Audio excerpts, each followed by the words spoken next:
Now we're going to do a few examples of adding and subtracting fractions with unlike denominators, because you can't do it unless they are the same. It's like trying to add nickels and quarters.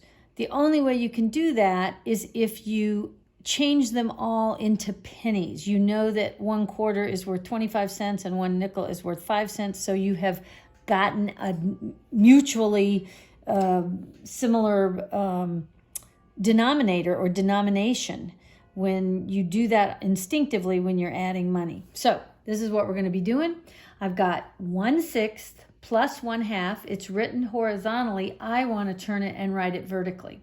So I now have 1/6 plus 1/2 written in the vertical format. And the reason I've done that is so I have room to work out to the side of it.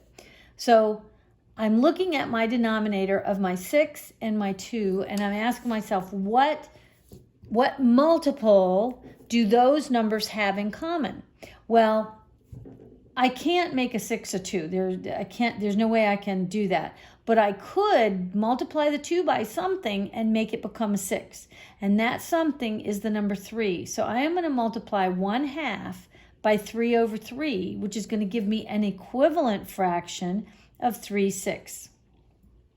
Now, my 1/6 that I had to begin with now has the same denominator, so I can just add the two numerators. So I have 1 plus 3, which gives me 4, and the 4 sits over the number 6. We don't ever add those denominators together once they're the same. But my 4/6 is not simplified. It is two even numbers, so they're at least divisible by the number 2. So that's why I have divided them both by 2 over 2, and I ended up getting the fraction of 2/3. So that is the simplest terms, and that would be the correct answer for that problem. My next problem is 1/9 plus 1/6. Again, I have it written horizontally, so I'm going to write it vertically, and I always put the first number that they give me on top and then go down from there. So I have 1/9 plus 1/6 underneath it. Now, I cannot turn a 6 into a 9. I can't multiply the 6 times anything to become a 9. But they do, if I think about what are their multiples, 18 is a multiple of 9, and 18 is also a multiple of 6. So that's the common denominator that I want to use. So in order to get 9 to become an 18, I am going to multiply by 2. So therefore, I need to multiply the numerator by 2 as well. So I now get 1 times 2 is 2, and 9 times 2 is 18. So my new fraction is 2/18. Then I'm going to take my 1/6. And in order to get the 6 to become an 18, I have to multiply by 3. So 1 times 3 is 3, and 6 times 3 is 18. Now, because the two denominators are the same, I can actually add up the top, and I get 5/18. Now, notice 5 happens to be a prime number.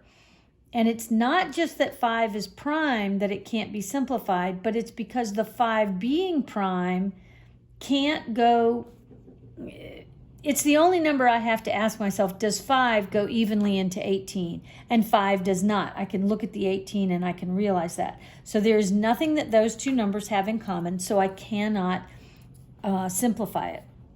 So it's all, I can't reduce it, so it's already in its simplest terms. So that's all there is to that.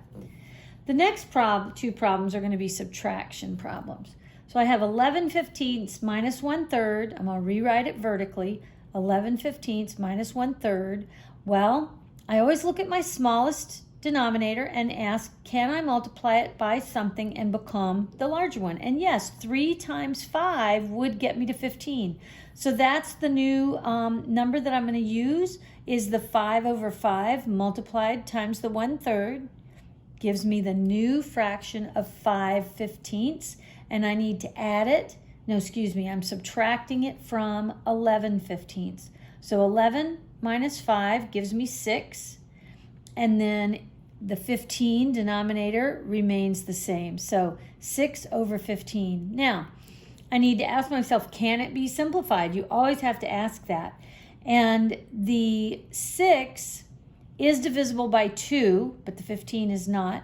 And the 6 is divisible by 3. Well, because I know my times tables and my rules, 15 is also divisible by 3. So I'll use that, and I get an equivalent fraction of 2/5, and that is as low as it can go. And the last problem is 4/5 minus 1/6. Well, I cannot multiply the 5 times anything and get it to become a 6, nor can I do that with the 6. But if I multiply the 5 and the 6 against each other, I get 30. And that is a common multiple. And so let me multiply my top 4/5 times 6/6. And that gives me 24/30. Then my other number that I'm going to take away, I've got 1/6 times 5/5, which gives me 5/30. So now I'm back to the problem of 24/30 minus 5/30 gives me 19/30. Well, 19 is a prime number, and because it's in the numerator, I need to ask myself, will it go evenly into the denominator? And if it doesn't, I'm already in simplest terms. And 19 will not go evenly into 30, and so this number is the answer. That's as far as it can go. It is already in its simplest terms.